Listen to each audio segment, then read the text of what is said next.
Today in the studio, folks, I've got a freaking triple board certified neurologist. Great to be with you, Brad. Thanks so much for having me, man. Man, I'm glad you're here. Dr. Russell Surasky, folks. He's the medical director out at Bridge Back to Life Treatment Centers, New York. That's right. Tons of followers on Instagram. You guys can go check him out at Russell Surasky, MD. That's Surasky, MD, at Russell Surasky, MD.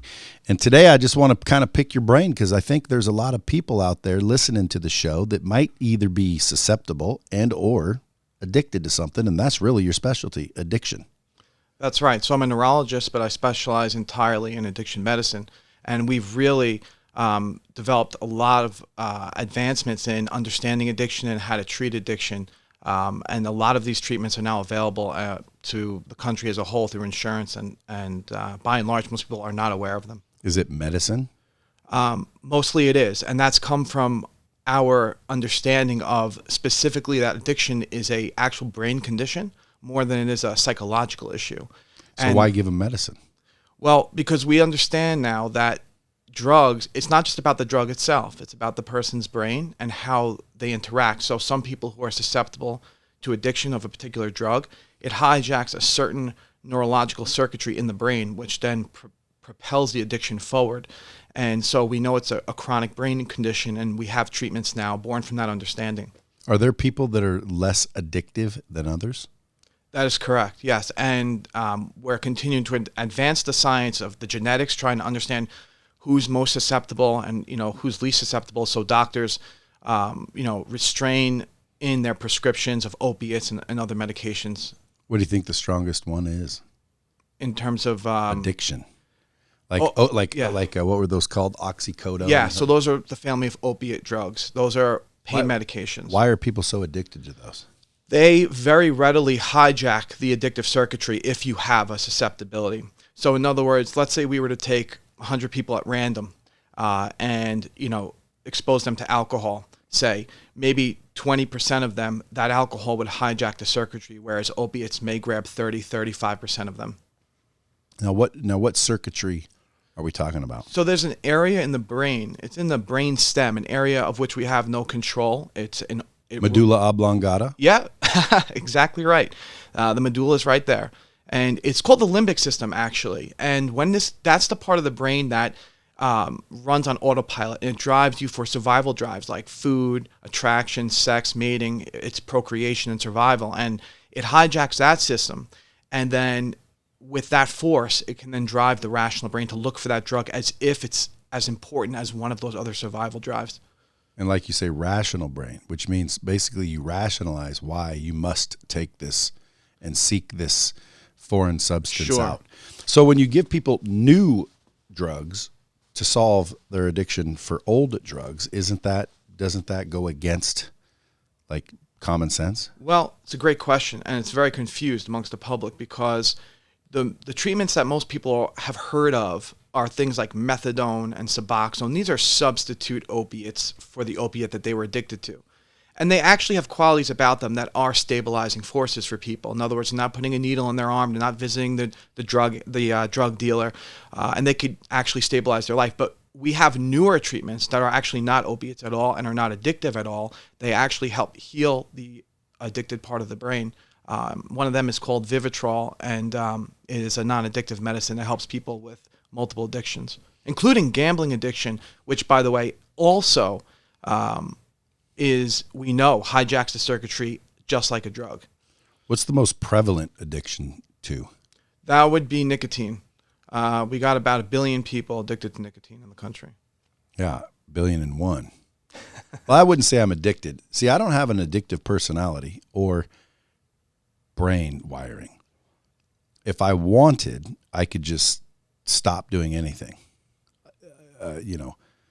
and I have in the past, Sure. But I was not addicted. So it's easy to stop when you're not addicted. You see what I'm saying? The word addicted to me is the key here, because there's some people that want to quit, but they literally, their brain overrides their desire to quit, even if they know they should, and they know that they're heading down the wrong path.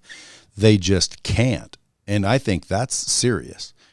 That's exactly right, Brad. Well, that's the seriousness of it, because it's not for the people like me who I've done coke for not 2 days straight, but like, multiple weekends in a row, had a great time. And then it's like, oh, that's just no good. That's definitely not healthy, and it's not anything. So I just stop. And then it's like, alcohol. My dad, he drank a lot. I don't know if he was an alcoholic. To me, an alcoholic addicted to alcohol is the kind of dude that you got a little bottle in your drawer, and if you don't drink, you get freaking shivers and shit. 100%. But there's lighter addictions that are still addictions. What about sex addictions? You deal with any of those? Sex addiction? Well, listen, that's a very controversial area. There's a lot of disagreement amongst the experts as to whether or not to call sex an addiction. That's like a legitimate addiction. Well, here's the thing. Because aren't we all sex addicts, kind of? Yeah, that's that limbic system at work. And so that's a tough one to call. But I will say this. The key here with addiction is, Brad, you nailed it, is if you are trying to, if you are trying to stop and you can't, and if that behavior, that drug is in control of you and you're not in control of it, and you keep losing things in your life due to that drug or behavior, you have an addiction. And oftentimes it will keep going until you're dead or in jail, and dead or in jail or divorced or broke or alone. 100%. And that's why I was like, come out here. I'd love to drop bombs on this subject, because there's a lot of entrepreneurs that listen to this, and some people are addicted to money. Like, they're literally ignoring their families. They're ignoring their responsibilities in other areas just to make money. Wouldn't that be considered an addiction? Yes, it would. Do you see people like this or no? I do. What do you say to them? Well, number one, how from a scientific standpoint can we determine whether we are addictive? So, as we were just talking about, if what you see is that you're trying to change this behavior in your life that's taking things away from you and is in control of you, and you keep trying to stop and you can't, that is the hallmark of an addiction. So if that's what's happening to you, it's likely what will keep happening to you unless you take the steps to get the help you need. What about the opposite of that? Like, for example, procrastination. People are addicted to procrastination. Well, like, I don't want to do it right now. It's almost like, listen, procrastination kills more dreams than anything. There's so many people out there that are literally living average lives because of procrastination. Can you be addicted to not doing stuff? Well, I think if you go to the sort of extreme place that you're talking about, where people are sort of addicted to not doing stuff, a lot of times they actually may have a mental health issue like ADHD or something along those lines. And it's not that we're looking to label everybody, but if you start to see, again, that you just can't get places on time, you procrastinate everything, you can't sit down and work on something and finish it, and you're all over the place, maybe there is something there that you have to have checked out. Now, now with COVID, there's a lot of freaking mental depression and problems that have stemmed from lockdowns. Like, don't go anywhere. Wear a mask if you do. It's scary. There's a virus out there killing people. And you're from New York, dude. You saw it firsthand. But at the end of the day, there's a lot of people saying, oh, those are COVID-idiots. Well, my question would be, what kind of mental damage has the lockdowns contributed to? Well, they've been outright horrific. And I think that history won't look back favorably upon what the government did to society during these lockdowns. We've seen drug overdoses skyrocket. We've seen mental suicides, absolutely. We've seen anxiety, depression. For God's sakes, the prescription Zoloft, which is a very common antidepressant medication, is now on the FDA shortage list because everybody's been going to their doctors complaining from the isolation. The gyms are closed. For God's sakes, closing gyms for public health care, people need to be awful skeptical of the government that's doing that. Well, I agree with the premise of that, especially. I mean, I think they should be skeptical of the government in a lot of areas. But I also am one that doesn't subscribe to excuses. Like, the gym's closed. Big fucking deal. Run outside. Go do some push-ups and sit-ups and pull-ups at the fucking park. Like, what? See, to me, it's like I'm on the fence because I believe in making our own, destiny, fate, if you will. So when the government shut things down, yeah, it's annoying. But if you allow that to freaking alter your life to such a degree that you're now depressed, the gym's not open. Who gives a shit? Go outside. Why don't people just think common sense? Well, that would be great, but a lot of the population really thrives on structure, and that structure was taken away. I mean, people's jobs were lost, and they may never get them back. They won't. There's a lot of them. They're done. But dude, why don't they just adapt?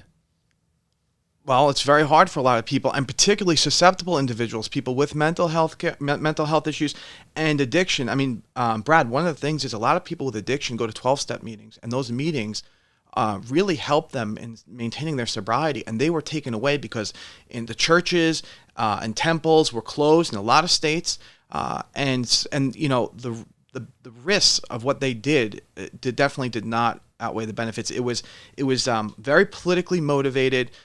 Driven by the politicians, the political class. It was a power grab, and I think that it's really atrocious. But I am optimistic that things are going to keep opening up as we move forward.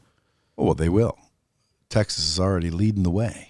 That's right. And as far as Las Vegas goes, like, masks are a little bit of an annoyance, but other than that, I mean, you can go eat, you can go do pretty much everything you could do. But Brad, I'd like to make this point to your audience that's listening, because, when they talk about masks... Try to move that closer just in case. When they talk about masks, vaccines, and isolation and lockdowns, that's not healthcare, okay? We have a nation that is extremely obese.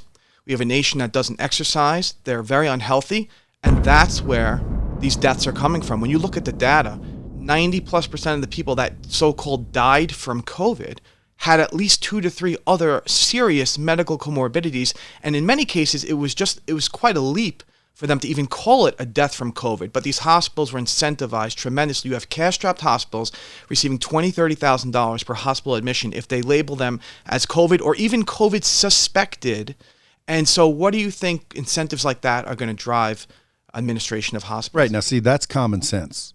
Why do people question that? Why are there people out there that question the validity of that? Oh, come on. I've heard people say it. I'm thinking to myself, how do you not understand that when a hospital who is in business to make money absolutely gets told by the government, hey, should they be suspected of COVID and you write it down, we're going to give you 3 times the money.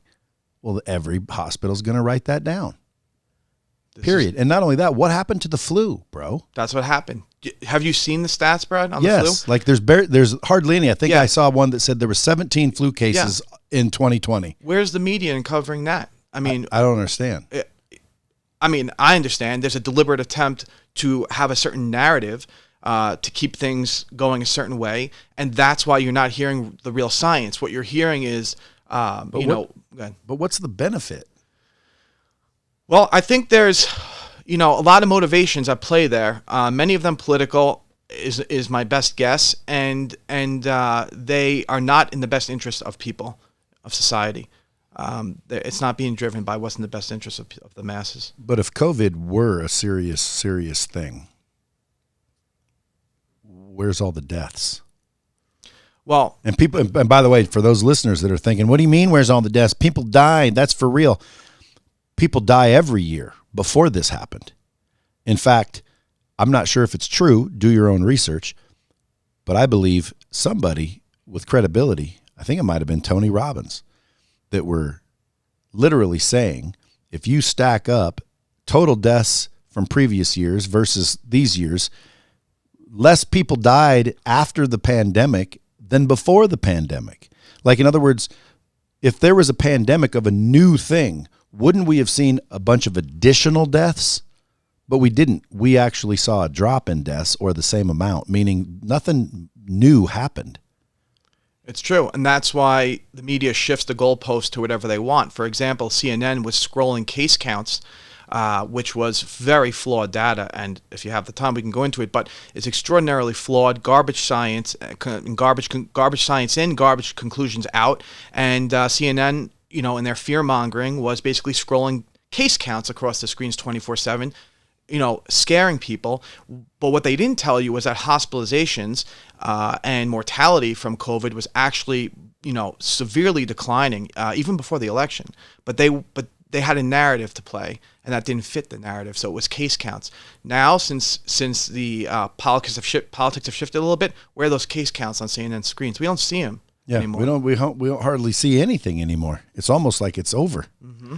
Which you would hear prior to, well, just wait and see. It'll all be magically over once, Biden wins. Brad, again, something that's just staggering. And the New York Times, of all outlets, broke this story a long time ago, but didn't get the media coverage it should have.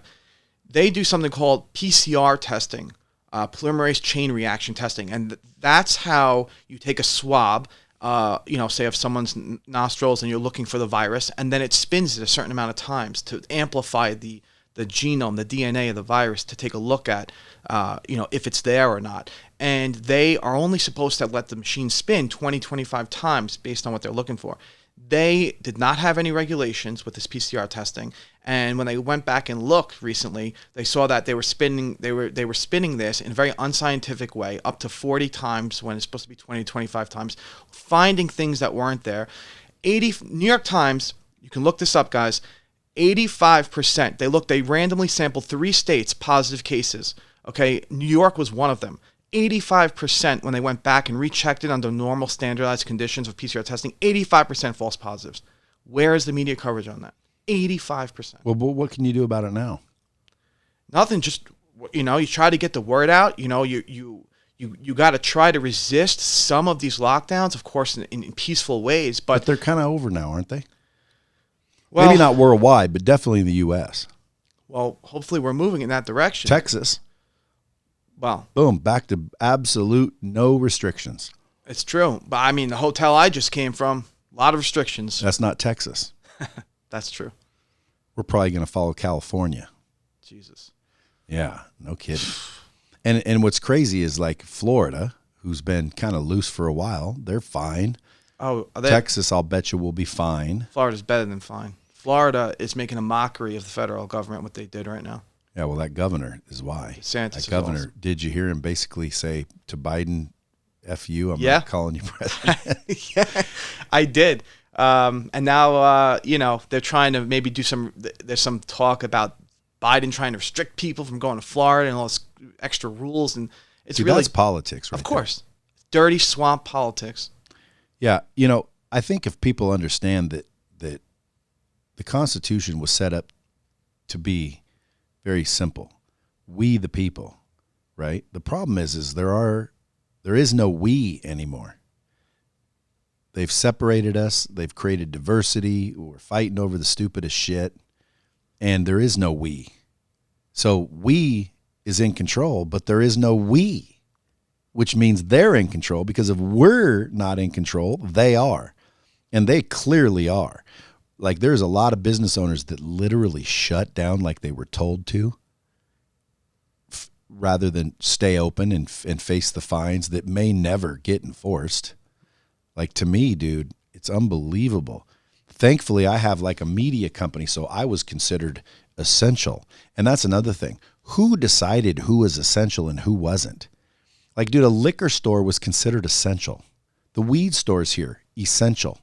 You're telling me that weed and booze is essential for health and well-being of a society, but yet gyms are not. There you go. But what about that gym that stayed open in New Jersey? Ian Smith's gym. There you go. You guys should all go follow him, because he has been a light in all this chaos. Follow and support. Yes, follow and support, absolutely. That's how we get we back, folks. We unite. We stop worrying about who's right, who's wrong. The government may have our best interest in mind, which again is questionable. But let's say they do. Let's play the game. They do. They're just trying to help us all. Okay, but at some point, doesn't that infringe on our freedoms? It does. Like, for example, if this was a serious pandemic where, dude, people are really, really, really, really dying, it's the truth. Well, then I agree with lockdowns. Why? Because there's too many dipshits out there. There's too many dumbasses that are going to run around and infect people left and right, even though they shouldn't. They don't have the wherewithal to say, hey, this is for real, I better slow down. they want to talk about their rights. Well, you don't have rights to hurt other people. So if this was real, I would agree with the lockdowns. However, the whole lockdown message was 2 weeks to flatten the curve. It's been a year, people. It's not to flatten the curve. We flattened the curve. They were just concerned about the hospitals being so overwhelmed that people would die. So let's stay home, lock down, flatten the curve. Okay, we all understood. Fine, let's go home for a couple of weeks. We'll get past it. Well, dude, it's a year later, and there's still lockdowns. It's a year, and you know how fleeting some people's memories are because many are still clinging to these lockdowns. It basically, this. Dude, there's people in Texas right now wearing masks voluntarily. Yes, absolutely. Like, and to me, that's the thing. It's like, dude, you don't have to wear that mask anymore, but yet you want to keep it on. You don't have to keep your business closed, but yet you want to keep it closed. What's the purpose of scaring the shit out of people that badly?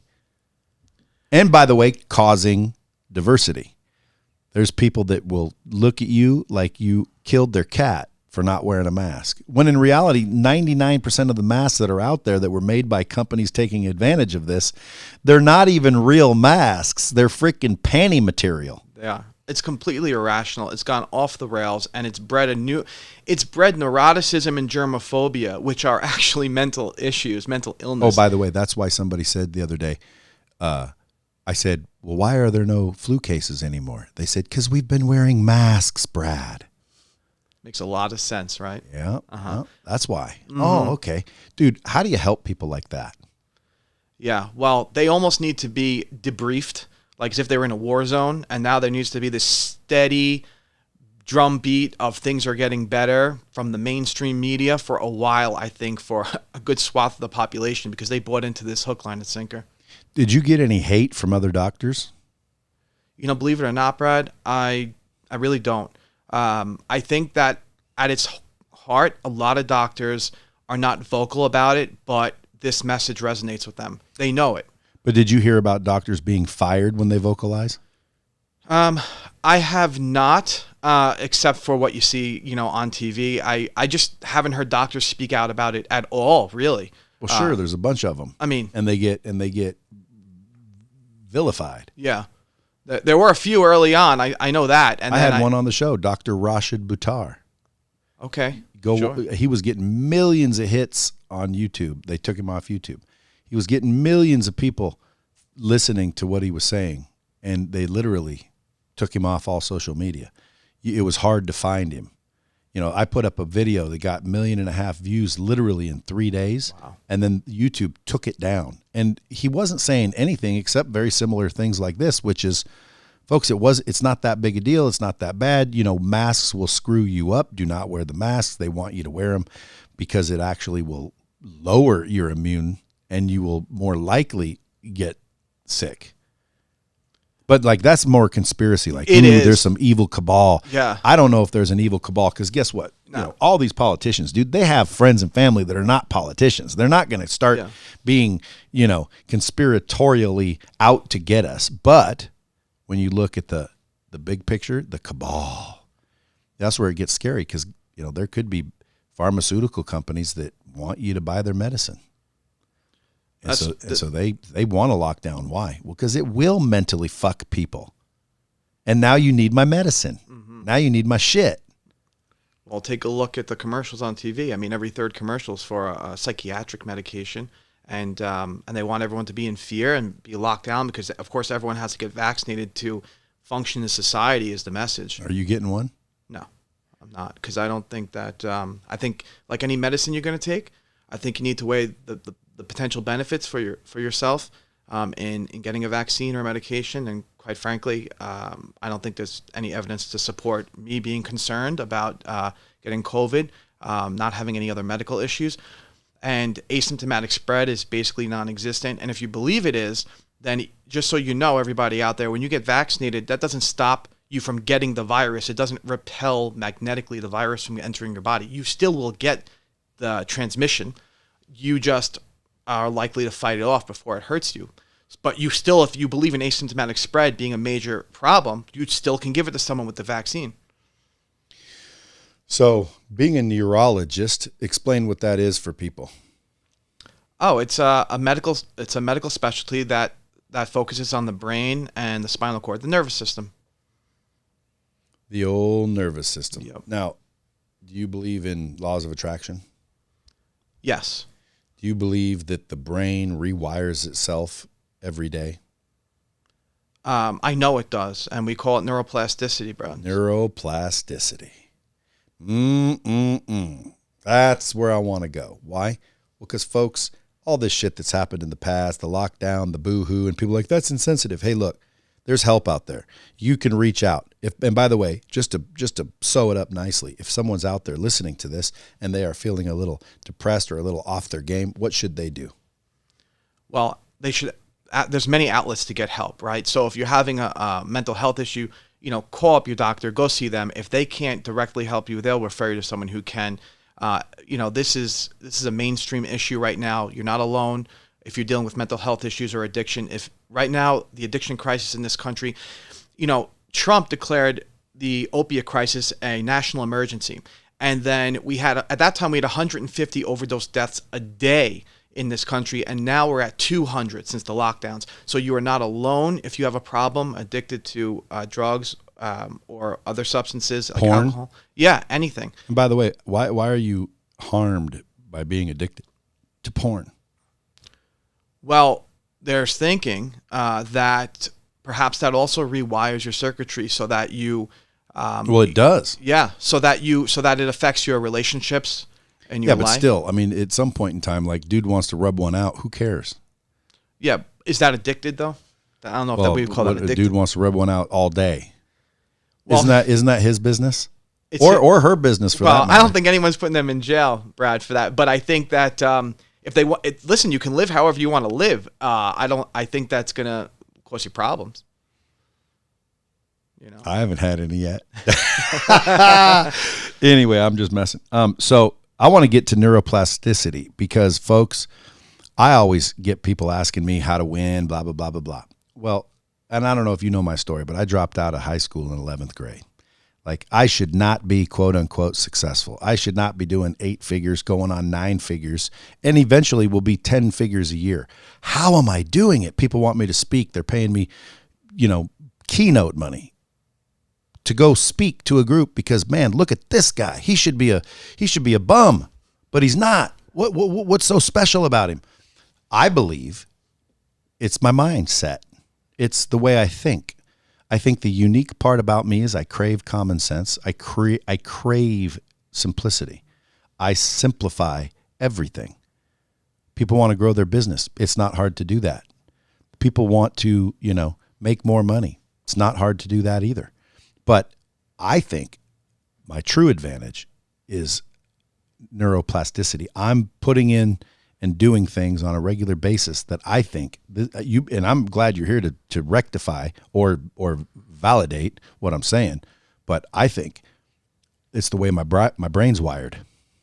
Yeah, and Brad, I just want to say that from your mission statement and some of your key teaching principles that I've listened to, they really resonated with me. And here you are, top sales guy, top teaching coach of sales and software. And I'm a doctor, right? But I no matter who you are, no matter what you do, having the skill set of persuasiveness, having the skill set of persuasion, which isn't a dirty word, right? If you can't persuade, then you don't have the ability to get anyone to listen to what you're trying to tell them, even if it's in their best interest. So, for example, as a doctor, you can have the best treatment plan for a patient, the best medication for a patient, but if you can't persuade them that it's in their best interest, if you can't get them to believe that it's going to benefit them and not give them harm, then it's not worth the price of the paper the treatment plan is written on if the patient won't follow the plan. So, this being able to persuade, I think, is something that is such a necessary skill set no matter who you are, and again, Brad, kind of one of the themes from your teaching is, how successful you are is really a lot about who you are. People buy you, and I think that's just, really, those points really resonated with me. In fact, I heard you say this, it was really, really insightful. Somebody asked you, Brad, how do I be successful in sales but not be salesy? And you said something to the effect of, well, you're not being salesy if you're coming from an authentic place. Now, actually, you said you're not being salesy when you're evangelizing. And I thought that was so on point, man, because if you're coming from an authentic place, that's the key to life, man. Then people believe you. And where does that come from? Perspective. Where does your perspective come from? And again, I'm talking not from a neurological standpoint, from a habit standpoint, and then the brain rewires itself. Literally, there's imagine little tiny strands rewiring to where literally if you were to put some sort of blockage there, those some bitches will go around the blockage and reconnect. It'll literally drive traffic to a different frickin' location to get the job done in most cases. So when you start feeding your head filled with negativity and limitations and frickin' belief systems that literally keep you small, your brain is being rewired to stay small. And I'm afraid that you do that for long enough, pretty soon, it's almost incurable. Even if you start, because here's what I tell people. You're not going to erase what you've witnessed, but you can replace what you've witnessed. You're not going to erase it, but you can replace it. And by doing that, you're now going to start having a different wiring. So I always say small goals every day, 5 or 10 small goals every day. You can still have the big stretch goals, but the small goals every day to where every day you're winning 10 times minimum. You're winning. Why? Because you set a goal that's attainable and then you commit to doing it. And then boom, boom, boom, boom. Pretty soon you start to think, man, I'm a winner. Man, I can do it if I really want to do it. Man, I have the power to do it. Next thing you know, your brain's being rewired and you build what most people consider confidence. And it's not necessarily confidence. It's the memory of winning. That's what confidence really is. People always say, how are you so confident? Well, there's a combination of things going on. Number one, I don't really care what other people think. Why? Well, because I value what I think just as much. So he's a doctor. Dude, I don't care who you are. In certain cases, my opinions are equally as important and intelligent and cogent as anyone else's. Maybe not in neurology. Okay, you studied it. Maybe not in neurology. But, dude, let's go build a business. Now I'm the doctor. Let's go rewire the brain. Well, now you're the doctor. So let's talk about that. There's people right now going, yeah. How do people rewire their brain in a positive manner to generate a likelihood of success? Well, to be quite frank, Brad, I think you're an expert on that too. Because I could talk to you about medication all day long, but the training that you do actually, from what I've seen, is really about neuroplasticity, like you said, and it's really comes down to the point of, what I see as who you are determines how well what you do works. And I think that's one of the core things that you teach. And it's that mindset, like you said, Brad, that's really everything. Now, there are some circumstances where, you do need to use medicine to help people because they do have a psychiatric or mental health issue that limits them in what they do. But that's not the majority of people who are not achieving the goals that they want. You know that. And that's why you're so good at teaching what you do. Would that make me an unlicensed neurologist? Yes. I in my book, it would. Could I make that claim? Well, I think anyone can. Yeah, unless they're unlicensed, licensed. as long as unlicensed before it, yeah. Yeah, so when people introduce me at keynotes, I'm going to start having them say he's an unlicensed neurologist. There you go. Because neurology, by definition, is what? Neurology is a study of the nervous system, the brain. The nervous system, which that's not the pituitary. That's not the endocrine. It's the whole brain. It's the whole brain, the whole spinal cord, all your nerves. But if you got rid of all the bone and all the muscle, you would see the nervous system, right? Yes. Which would, by the way, seem like an alien. That's right. Like it is a network of all kinds of shit. Have you ever been to the Bodies exhibit? If not, you guys got to check it out. That's exactly what it looks like. It looks like an alien. Yeah, which is crazy because, dude, what if the truth is our soul is really the being and we are in this meat suit. I think the science would back it up. The science would back it up. I'll be damned. We're bombing that deal. Folks, if you guys are paying attention, this is a good one. Why? Well, because ultimately there's so many people out there with the ability to solve their own problems, but have no clue that that exists. I tell people all the time, the answers you're looking for from me, believe it or not, are in your own head. So on point. But people can't find it. Sometimes I'll have a thing called Problem Solved on Clubhouse. I started doing this room called Problem Solved, rapid fire Q&A with Brad Lea and friends. And you been on Clubhouse yet? No. Oh, dude, you got to get on Clubhouse. What is it? An app, a website? What Yeah, is it? it's a new app, dude. Oh. It's invite only. I'll give you an invite as soon as we're done here. Okay, awesome. But ultimately, dude, you put a room in there. You could call it anything, and people pop in and just start discussing it. And from a lead gen perspective, it's amazing.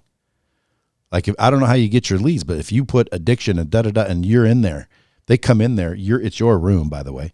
And really, it's just like an audio chat room. Okay. And people pop in, and you can see who they are by clicking on their picture. Heard of this, yeah, but, dude, the lead gen is amazing. So, like, if you're a roofer, dude, go open a room on roofing. If you're a neurologist, go open a room on addiction.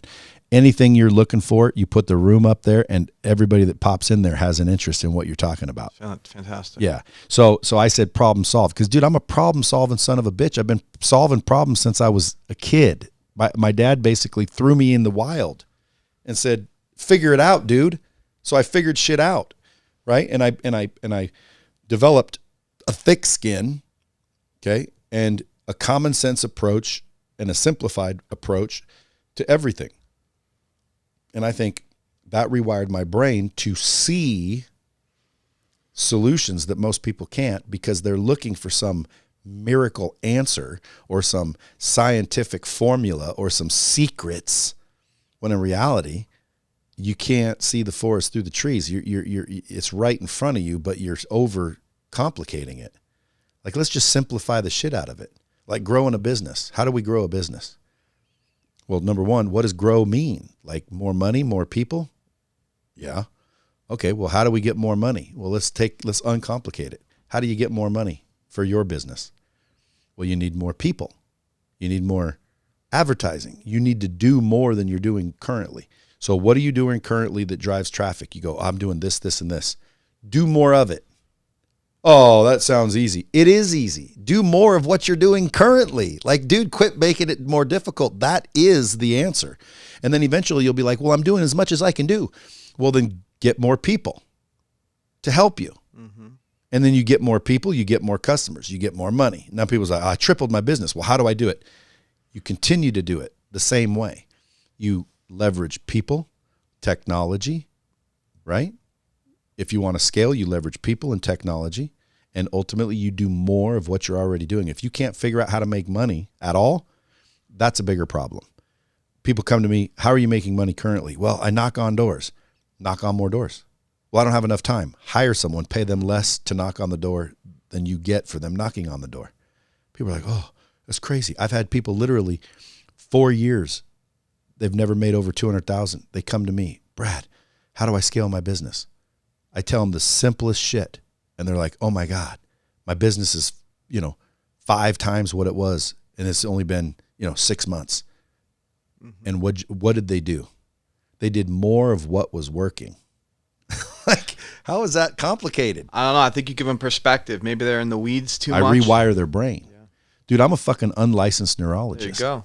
I'm going to hang a shingle. Amen. How long you got to go to school to be an actual? 4 years of med school after college, and then a residency, which is 4 years after that.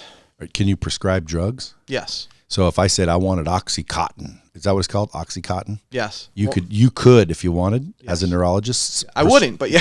Well, yeah. Well, dude, any doctor I think that's prescribing that shit now should have a real reason. In other words, like, I think doctors should get in trouble for prescribing that shit. Many of them have, actually. Well, they should. I mean, dude, it's proven to be like so addictive, it'll ruin the best of the best and turn them into a freaking wandering zombie, if not dead. Yeah, some of these doctors were drug dealers in white coats. Damn. Getting kickbacks from big pharma, too. Yeah, see, and again, there you go again with that freaking conspiracy shit. But guess what? No, that's Common the real sense. deal. Yeah, that's what I'm saying. Common sense says that's not conspiracy. It's true. That ain't conspiracy. It's money. The game's money, and we are sheep, and we are cows, and we are cattle. And it's like the masses, the 350 million roaming around the United States, the 7 billion or 8 billion now roaming around the world, we're cattle.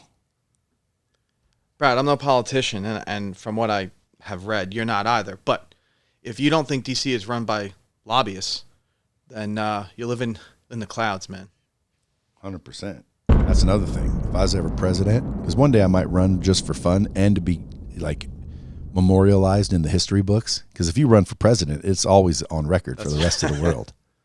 Like 200 years from now, someone will be like, hey, who are the presidential candidates back in such and such day? There's my name. Old Brad Lea. You got my vote, Brad. Old Brad Lea tried to do it. I love outsiders, man. But dude, I'd be common sense and I'd get back to we the people. I'd put up a stream to the public that can't be messed with, that can't be altered, that can't be modified. I'd give direct access to literally my thinking, and then an open loop, meaning, hey, unfortunately, I'm one of those guys that think majority rules. Like, some people don't like that. But to me, hey, listen, if all of Nevada says we want to remain locked down and wear masks and have all people vaccinated mandatorily, I'm okay with that. I'll move, but I'm okay with that. Now, if all 50 states, well, then I guess I don't live in the United States anymore. But I believe that they should have the right. The majority should have the right. If I move into a neighborhood that doesn't like, me painting my house black, just don't move in that neighborhood. But the neighborhood should have the right to say that. That's why I'm like the fairest guy out there. Anyway, let's get back to wiring the brain. Is there ways that people can wire their brain intentionally? That's a great question. And again, I don't know. Are you an affirmation guy, Brad? Yes and no, but yes. Okay. I'd say yes. I'm going to lean towards yes. Okay. Maybe you don't call it affirmations, but I think what you do teach, some of it is those little wins each day. Yeah. I just don't call them affirmations only because, you can get up every day and say, I'm going to be a millionaire and not do anything. Nothing's going to happen. So it's not think and grow rich. It should be think, do, and grow rich, because you have to do something. There you go. Yeah. Again, look, my expertise really is in the medical space. We got medicines to help people who have medical issues and psychiatric problems. But when it comes to day-to-day psychology, I think that affirmations are a big deal. Not that you just say words on a paper and then you don't do anything. Like you said, Brad, you got to do. But getting up every day and sort of making those goals, setting those goals, stacking up those wins. They might be small wins, like you said in the beginning, but the mentality of being a winner, someone who can accomplish things, it changes how you see things, it changes how you do things, and then you start to believe in yourself. You almost start to sell yourself on yourself. That's right. And that's what it's about. That's how you become persuasive, because you believe in yourself. And that's what I've seen. And again, that goes across no matter what you do. Even as a parent, I'm sure it plays a role. But as a doctor, you say, what does that have to do with sales? Well, if I can't get the patient to listen to what I'm telling them, even though it's in their best interest, what's going to happen to them? I got to persuade them that it's in their best interest when it is. So persuade, sell is not a bad word. Mm-mm. And I think people that think it is are mentally challenged. They're seeing it from the wrong perspective, because everyone's in sales, dude. Everyone. You come out of the womb looking for a nipple. You're selling somebody on food quick. And you get it too. That's the funny part. Kids are the best closers. What about neurotropics or nootropics? Are any of those really effective? Again, that's a great question.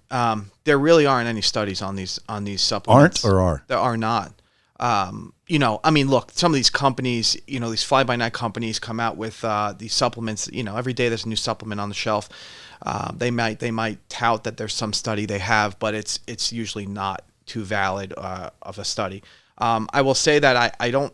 It's very hard to comment on whether or not one of them is better than another, because we just don't have the understanding behind these things.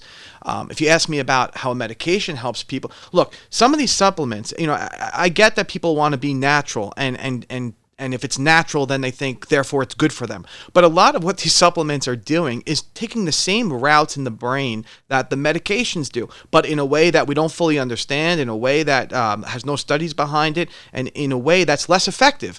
So, for example, if you're taking a nootropic for because you have ADHD, well, you know what? There are actually some safe medicines to help you with that, and maybe the supplements aren't your best answer.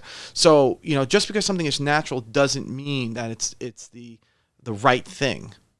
Yeah, and just because it's medicine doesn't mean it's the right thing. No, I'm not a doctor who looks to pile medicine on people, but Googling when you think something's wrong with you, and Googling and trying to diagnosing yourself, and then going to a GNC and asking the guy what you should get off the shelf, it's also not the right way to go about it.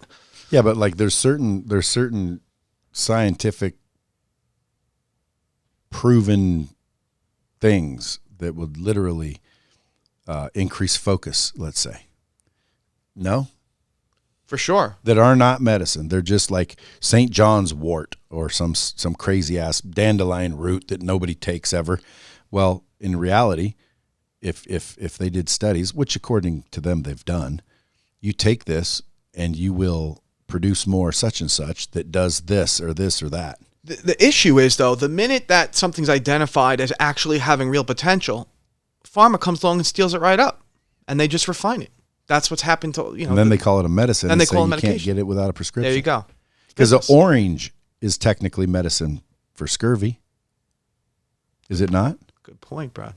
Yeah, vitamin C. Yeah. Most people don't understand that, there's big pharma and the FDA and people that are out there that are saying, hey, we're just going to protect you, when in reality, they're trying to protect the bank. If I'm selling $1 trillion worth of medicine that an orange would solve, right?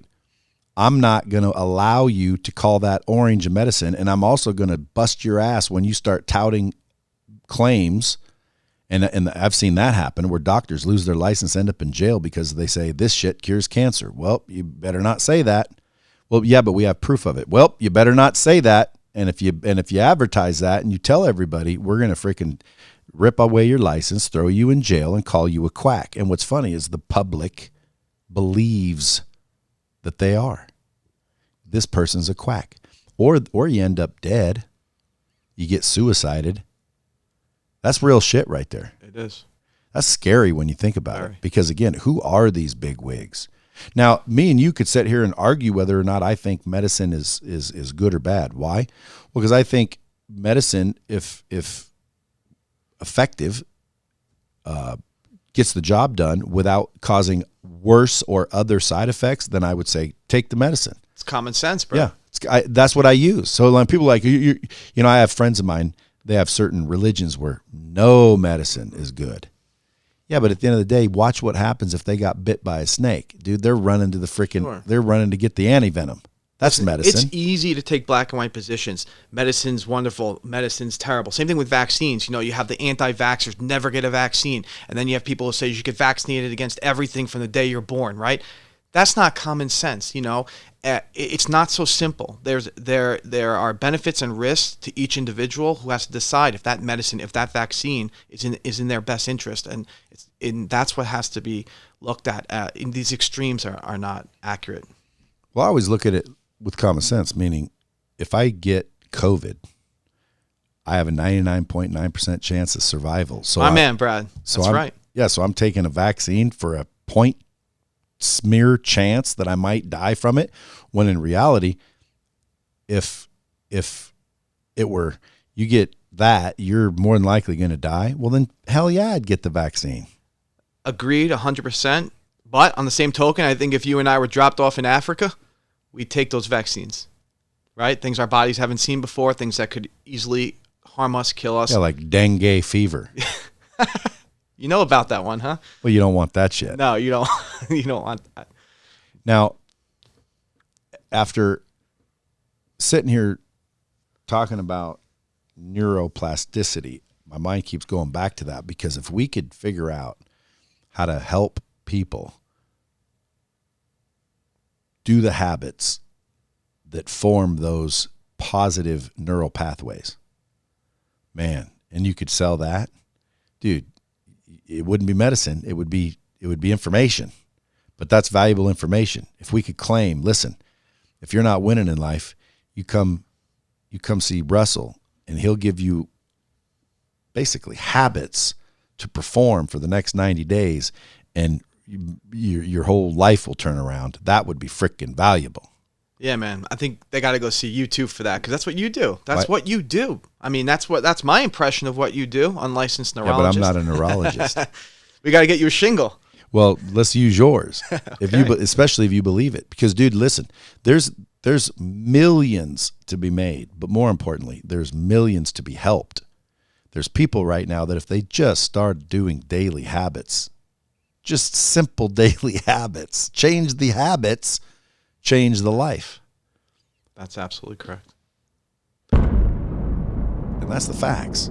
Well, when we use medication, just so you know, we keep going back to this medication thing. When we use medication for, say, addiction, it's considered medication, MAT, medication-assisted treatment. So if you're on Suboxone or Vivitrol or any medication to help you, it's assisted treatment, meaning that you have to, once that area of the brain that's been addicted to the drug is cooled off and not screaming at you to use the drugs every day. Well, where do your better habits come from? Your rational brain. What are you doing every day to change who you're surrounded by, change your habits, change the way you're living? You know, you can only be on medicine for so long. If you don't change your daily routine, then you're going to go right back to the same circumstances. Dude, that's the bomb of the century right there. Why can't people understand that? Well, it's a tough sell because it's easy to get a shot, take a pill, and think that that's going to solve your problems. But life ain't that way. But wouldn't it be better if it was?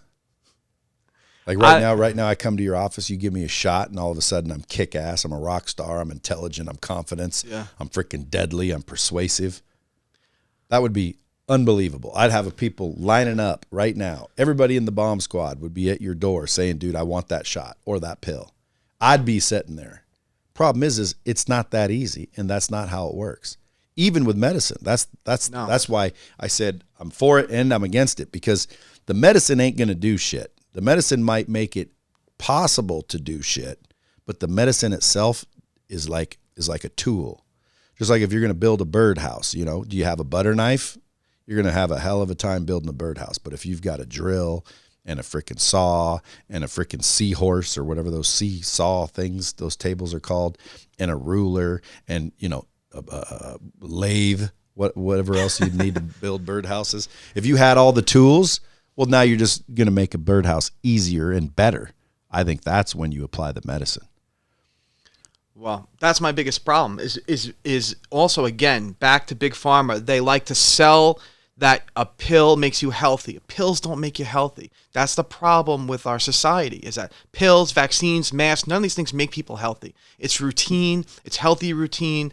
All the things that you know you got to do to be healthy. That's what helps your immune system. That's what helps your nervous system navigate this world. It's not all these outside in things. It's the inside out. So if everybody's right now listening to this and they're a little bit depressed, they're a little bit, you know, when I hear depression, it sounds like, ooh, but there's some people that they're just down, like they lost that fire, that drive. What's something they can do, like exercise or habit wise, or do they need to call you? What medicine should they go and inquire about to snap out of it and start getting freaking, you know, interested in life again? Well, I think if you're actually taking strides to have healthy routines and healthy habits, and I can't stress exercise enough, every antidepressant, Brad, that they study, they look at it head to head against exercise. Well, I shouldn't say they do. Big Pharma doesn't like to do this, but in the studies when they do it, in almost all cases, exercise even meets or beats the antidepressant. And so I cannot stress how important exercise is. It releases our natural endorphins, which, by the way, are our natural opiates that our body uses and our brain uses. It's key. It gives us perspective. It helps our mood. It helps us be motivated. So, and it helps our immune system. It helps so many things. So even if you don't belong to a gym, like you said, get out and exercise anyway, you know. Get your blood pumping. Yeah, totally. Get your blood pumping. Get those endorphins going. That's key. If you're being mindful, I'm not talking about any crazy diets. If you're being mindful of the stuff that you're putting in your body, of the way you're eating. If you're being mindful, if you're exercising, you're having healthy routines. You're going, you're getting up. You have structure to your day. You're not just waking up every day saying, "Gee, what am I doing today?" Right? You can't thrive like that. You know that. You can't wake up every day and not have a purpose. You need purpose. So purpose, you got to pay attention to what you're eating, your exercise, your routine, your structure. Humans thrive on that connection. If you're doing those things and you are really still feeling down, you're feeling anxious, you're spinning in your head all the time, and you can't put one foot in front of the other, you got to call your doctor, because maybe there is something going on. So what about food addiction? So food addiction, Brad, is a real addiction. Well, sure. I think we're all somewhat addicted to food because we'll die without it. However, there's some people that binge eat and bingo. Yeah, they have a problem with it. Bingo. So, like you said about sex, right? So, yes, we all like to have sex, but then there's people who have problems where they don't stop sleeping with prostitutes, or they don't stop with the infidelity. They don't focus on anything else. There's an addiction there. When we talk about food, there are people who literally, when you watch, people watch these shows, 600-Pound Life and all these things on TV. When you watch people who can't get out of their own way, that literally they have lost control to the substance or the food or the gambling. If you see that you're trying to stop and you can't, that is an addiction. Your limbic system of your brain has been rewired, has been hijacked to seek that substance, that drug, that food as more, even the same or more than a basic survival drive. Now, can people reach out to you at the Bridge Back to Life Bridge Back to Life? Yes, absolutely. So we're only located in New York at this time, but we are doing telemedicine as well, and that's new, and that's big because we can reach across the country. But you can definitely reach out at Bridge Back to Life. The phone number over there is a 516-520-6600. Yeah, or you can look him up at drsurasky.com. You're going to be following him at Russell Surasky, MD, from now on. I see here that you also cover anti-aging medicine. Yeah, that is, there's a lot of innovations in that area of medicine right now. Well, that's what I'm interested in. I want to look like this for the next 40 years. What do you think's most likely the answer? Well, besides hydration and exercise. Let's bring it back to the basics, right? Let's not forget about the keys here, the exercise and the hydration. And hydration. Yeah. Most people are very dehydrated. They have no clue. And the better hydrated you are, the better your cells communicate. And the cells communicating is literally key. You want your cells to function as intended, and they're literally billions and trillions of cells that need to communicate to each other. And when you're not hydrated, they're not communicating. It's almost like, stuffing toilet paper in your ears trying to go negotiate deals. Like, what was that? I couldn't really hear you. Ooh, I thought you said something else. Imagine how much harder it would be to succeed if your ears were covered with, toilet paper and you were trying to hear people. That's what happens when people aren't hydrated, I think, anyway. You're dead on with that. Hydration, back to the basics, right? Hydration, exercise, those things are key. And in terms of where the medicine is going, the medicine's really looking into a lot of the hormonal fluctuations in terms of anti-aging. Where, who and when and how much do we need to adjust some hormonal things to help people stay healthier and extend life longer? So are you at the forefront of that? You keeping your ear to the grindstone or your nose to the grindstone and ear to the pavement on that? Yes, I am. So if someone follows you, you drop nuggets on all that shit? Yes. Right on. And I know you got a book coming out. You didn't want to mention it, but I'm going to mention it. Folks, follow this dude because he's going to have a book coming out. I'd reach out if you have any kind of an addiction. Even if you don't live in New York, reach out. You'd probably get some sort of response, yeah? For sure, Brad. Do you refer? Yes, we do, all the time. And telemedicine's pretty much in all 50 states? Yeah, telemedicine is phenomenal, and it's pretty much bridged the gap, help people with what these lockdowns have really done to mental health and addiction.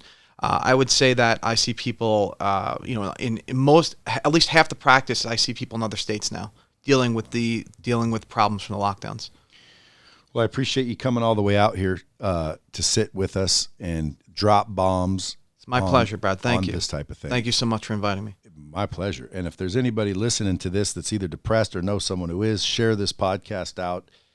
Tell them that it's all right. Tell them that there's help out there, and make sure that, what are some suicidal tendencies that like someone can look out for? Like if they know somebody that's showing what signs would I recognize as holy shit, like, because there's people that commit suicide. It's like, oh, we didn't have a clue, but we did have a clue. We just weren't watching. So what kind of signs? Let's wrap it up with the signs of suicide. So if you see signs of somebody showing signs of helplessness, hopelessness, worthlessness, they're disconnected, they're isolated, they are not keeping good hygiene, their sleep-wake cycle is not good. Those are some of the real red flags that they're in a very depressed state.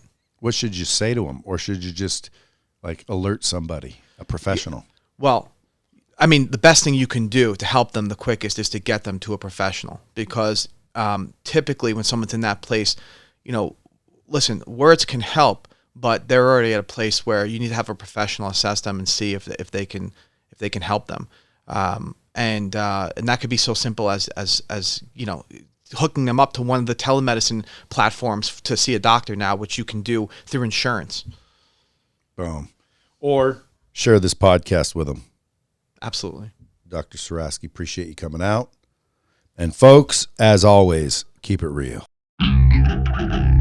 Dropping bombs with the real Brad Lea. Subscribe now.